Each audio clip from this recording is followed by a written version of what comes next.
যেতে যেতে পথে পূর্ণিমা রাতে চাঁদ উঠেছিল গগনে, হাই হাই। রূপপুর জঙ্গলের বেশ গভীরে একটা ছোট্ট পুকুর পাড়ের পাশেই বাস করত হাসি নামের একটি হাঁস। হাঁসটি দুটি ডিম পেড়েছিল, আর ডিম দুটি ফুটে কিছুদিনের মধ্যেই ছানা হবে। তাই হাঁসটি ছিল অনেক খুশি, কেননা হাঁসটি এই প্রথমবারের মতো মা হতে চলেছে। এই খুশিতে হাসি বলে, আহ, ভাবতেই আমার অনেক ভালো লাগছে। আর কিছুদিনের মধ্যেই এই ডিম ফুটে আমার ছানাগুলো বের হবে, আর আমাকে মা মা বলে ডাকবে। ভাবতেই যেন আমার খুব খুশি লাগছে। হাসি তার দুটি ডিম নিয়ে অনেক হাসি খুশিতেই দিন পার করছিল। একদিন হাসি তার ডিম দুটিতে তাওয়া দিতে দিতে বলল, অনেক তো ক্ষুধা লেগেছে। যেই খাবারগুলো সব মজুত করে রেখেছিলাম তাও তো সব ফুরিয়ে গেল। আমাকে তো খাবার সংগ্রহে যেতে হবে, কিন্তু এই ডিমগুলো এখানে রেখে যায় কিভাবে? কেউ যদি আমার ডিমগুলো খেয়ে নেয়, কিন্তু না খেয়ে থাকলে তো আমিই মারা যাব। যাই, দ্রুত গিয়ে কিছু মাছ শিকার করে আনি। এই বলে হাসি তার ডিমগুলো রেখে মাছ শিকার করতে যায়। ওদিকে একটা দুষ্টু পাজি শিয়াল খাবার খুঁজে ঘুরে বেড়াচ্ছে। আর খাবার খুঁজতে খুঁজতে শিয়াল বলতে থাকে, আহ, কোথায় যে আমার পেটের মধ্যে ইঁদুর দৌড়িয়ে বেড়াচ্ছে, আর যে চলতে পারছি না। ওই ঈগলের জন্য যে শান্তি করে কোথাও গিয়ে কিছু শিকার করতে পারি না।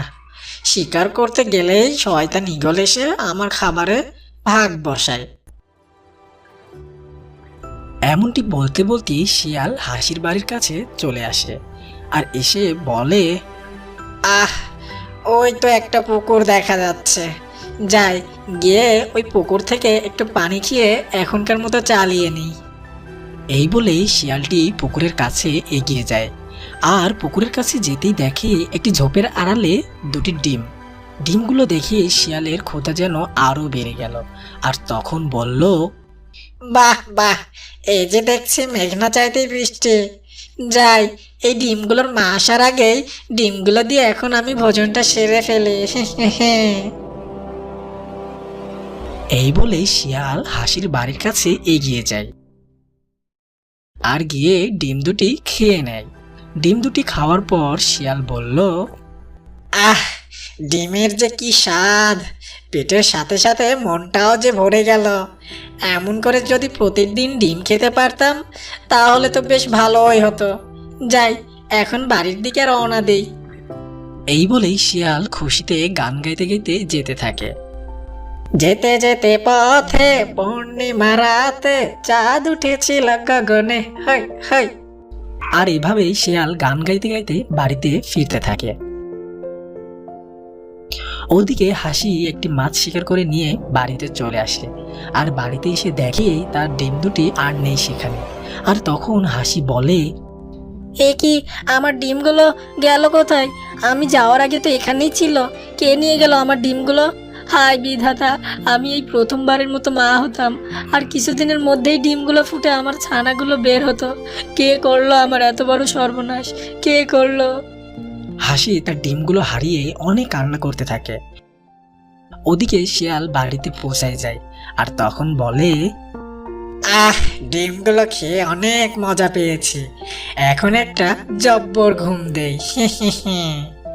এমনটি বলে শিয়াল ঘুমিয়ে পড়ল। এরপর কেটে যায় বেশ কিছুদিন। আর এদিকে হাসি আবারও দুটি ডিম দিল, কিন্তু এবার হাসি আগের মতো আর পুকুর পারে না, বরং পুকুরের উপরেই বাসা বানায়, আর ওখানেই ডিম দেয়, কারণ আগের মতো করে যেন কেউ এসে তার ডিমগুলো না খেয়ে যেতে পারে। অন্যদিকে ওই দুষ্টু পাজি শিয়াল তার গুহার সামনে দাঁড়িয়ে দাঁড়িয়ে ভাবছিল যে সে আজ কোন দিকে শিকার করতে যাবে। আর তখন শিয়ালটি বলল, অনেক দিন তো হলো মাংস খায় না, শুধু নিরামিষ খেয়েই থাকতে হয়েছে। আজ আর কোনো নিরামিষ না, আজ আমাকে একটা পাখি শিকার করতেই হবে। এমন বলতে বলতে তখনই শিয়ালের ওই হাঁসের ডিমগুলো খাওয়ার কথা মনে পড়ে যায়, আর তখন বলে, আজ বরং ওই হাঁসের বাড়ির দিকে যাই। এতদিনে হয়তো আবারও ডিম পেড়েছে। যাই, আমি গিয়ে আবার খেয়ে আসি। এই বলে শিয়াল আবার হাসির বাড়ির দিকে যেতে থাকে। আর ওদিকে হাসু তখন তার ডিমে তা দিচ্ছিল। আর তখনই সেখানে শিয়ালটি চলে আসে আর এসে দেখে হাসু এবার বাসা বানিয়েছে পুকুরের উপরে। এমনটি দেখে শিয়ালটি বলল, এটা দেখি হাঁসটা অনেক চালাক হয়ে গেছে, বাসা বেঁধেছে পুকুরের মাঝখানে। কি করে আমি এখন ওই হাঁসটির ডিম খাই? ক্ষুধাও তো এদিকে অনেক লেগেছে। শিয়ালটি সেখানে পায়চারি করতে থাকে আর ফোন দিয়ে আটতে থাকে যে কি করে সে হাসির ডিম খাবে। ওদিকে হাসি শিয়ালের এই পায়চারি করার বিষয়টা লক্ষ্য করে আর এই দেখে মনে মনে বলে, কি ব্যাপার, ওই দুষ্ট পাজি শিয়ালটা এভাবে এখানে ঘোরাঘুরি করছে কেন? মতলব কি ওই শিয়ালের? দেখি তো, একটু কাছে গিয়ে জিজ্ঞেস করি।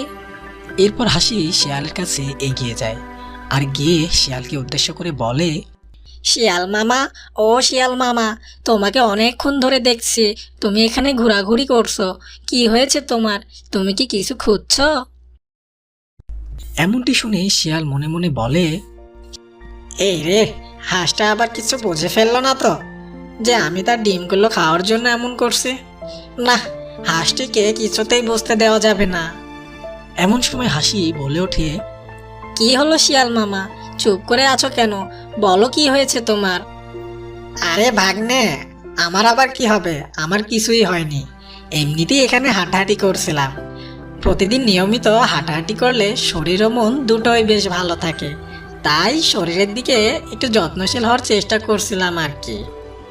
শিয়ালের এমন কথা শুনে হাসুর মনে সন্দেহ হয়। এমন সময় শিয়াল বলে, আচ্ছা ভাগ্নে, আমাকে একটা কথা বলতো, আমার না বিষয়টা মাথায় কিছুতেই ঢুকছে না। কোন বিষয়ে শিয়াল মামা? আসলে ভাগ্নে, তোমার বাড়ি তুমি ওই পুকুরের মধ্যে বেঁধেছ কেন? এই পুকুর পাড়ে বানালেই তো পারতে, তাহলে আমরাও তোমার বাড়ি দেখে শুনে রাখতে পারতাম।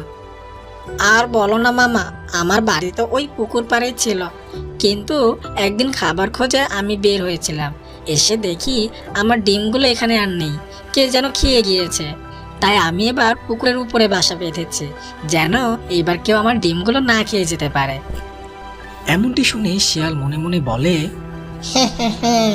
যাক বাবা, তাহলে এই হাঁসটি বুঝতে পারি নাই যে আমি তার ডিমগুলো খেয়েছি।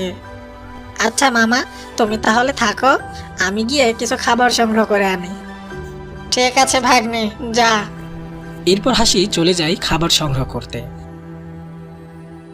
আর এদিকে শিয়াল ভাবতে থাকে যে কি করে ওই হাঁসের ডিমগুলো খাবে। এমনটি ভাবতে ভাবতেই শিয়ালের চোখে পড়ে একটি ব্যাঙ পুকুর পাড়েই বসে আছে। এই দেখে শিয়াল ব্যাঙটিকে ডাকতে থাকে, এই যে ব্যাঙ ভাই, একটু এদিকে এসো না। শিয়ালের ডাক শুনে ব্যাঙটি শিয়ালের কাছে এগিয়ে আসে। ব্যাঙটি শিয়ালের কাছে এগিয়ে আসতেই শিয়াল বলে, ব্যাঙ ভাই, আমার একটা উপকার করে দিবে? জবাবি ব্যাঙটি বলল, কি উপকার করতে হবে? ওই যে পুকুরের মধ্যে একটা বাসা দেখতে পারছো, ওই বাসাটা আমার কাছে একটু এগিয়ে এনে দিবে? দিলে আমার অনেক উপকার হতো গো। ঠিক আছে শিয়াল ভাইয়া, আমি এখনই তোমাকে ওই বাসাটা এনে দিচ্ছি। এই বলে ব্যাঙটি হাঁসের বাসাটি আনতে চলে যায় আর মুখে করে ঠেলে বাসাটি শিয়ালের কাছে এনে দেয়। বাসাটি আনতেই দুষ্টু পাজি শিয়াল ডিমটিকে খপ করে খেয়ে দ্রুত সেখান থেকে চলে যায়। আর ব্যাঙটি বুঝতেই পারে না যে শিয়াল কেন এমন করে চলে গেল। কিছুক্ষণের মধ্যেই সেখানে হাসি চলে আসে আর আসতেই দেখে তার বাসাটি পুকুর পাড়ে ডিম শূন্য অবস্থায় পড়ে আছে আর বাসার সাথেই দাঁড়িয়ে আছে ব্যাঙ। এই দেখে হাসি ব্যাঙের কাছে আসে আর আসতেই দেখে তার বাসাতে তার ডিমগুলো নেই। এই দেখে হাসি অনেক কান্না করতে থাকে আর বলে, এ কি, আমার ডিমগুলো কোথায়? আর আমার বাসা এখানে আসলো কি করে? এবারও কি আমি আমার ডিমগুলো বাঁচাতে পারলাম না? এমন কান্না দেখে ব্যাঙটি বলে, হাসি, আমাকে ক্ষমা করে দাও, ওই দুষ্টু পাজি শিয়াল। এরপর ব্যাঙটি হাসির কাছে শিয়ালের সবকিছু খুলে বলে। এসব শুনে হাসি তখন একটা ফোন দেয়। বেশ কিছুদিন পর হাসি আবারও 3টি ডিম দেয় আর এবার হাসি পুকুরের মাঝখানেই তার বাসাটি বাঁধে আর পুকুরটির উপরে খড়, গাছের পাতা, লতা পাতা দিয়ে পুকুরটিকে ভর্তি করে রাখে, যেন এবার শিয়াল তার ডিম খেতে আসলেই পুকুরের মধ্যে পড়ে ডুবে মারা যায়। কিছুক্ষণের মধ্যেই ওখানে দুষ্টু পাজি শিয়ালটি এসে হাজির হয়। শিয়ালটি এসে দেখে হাঁসটি এবারও তাতে বসে আছে আর এবার সে পুকুরের উপরে না, শুকনো জায়গাতেই বাসা বেঁধেছে। শিয়ালটি বুঝতে পারে না যে হাঁসের ফন্দি। এরপর শিয়াল বলে, বাহ, আজ দেখছি বোকা হাঁস তার বাসার শুকনো জায়গাতেই বানিয়েছে। যাই, আজকে হাঁসের ডিমের সাথে সাথে ওকেও চিবিয়ে খাবো। হে হে হে। এমনটি বলেই শিয়াল সামনের দিকে এগোতে থাকে। শিয়ালটি কিছু দূর এগোতেই শিয়ালের ভারী পুকুরের উপরের পাতাগুলো সব সরে যায় আর শিয়াল পানির মধ্যে পড়ে যায়। আর তখন শিয়াল চিল্লাতে থাকে আর বলে, বাঁচাও বাঁচাও, আমি আর তোমার ডিম খাবো না, আমাকে বাঁচিয়ে নাও। আমি এখন ঠিক বুঝতে পারছি বেশি লোভ করার জন্য আমার আজ এই পরিণতি। ও হাঁসবাগনে, বাঁচাও বাঁচাও। তখন হাঁসটি বলে, মামা তুমি চেঁচাও চেঁচাও, তোমাকে কেউ বাঁচাতে আসবে না। এটা আমার ডিম খেয়ে নেওয়ার শাস্তি তোমার। প্রতিবার তুমি আমার ডিমগুলো খেয়ে নাও, কিন্তু এবার তুমি ডুবে মরো। শিয়ালটি চিল্লাতে চিল্লাতে একসময় ডুবে তলিয়ে যায়।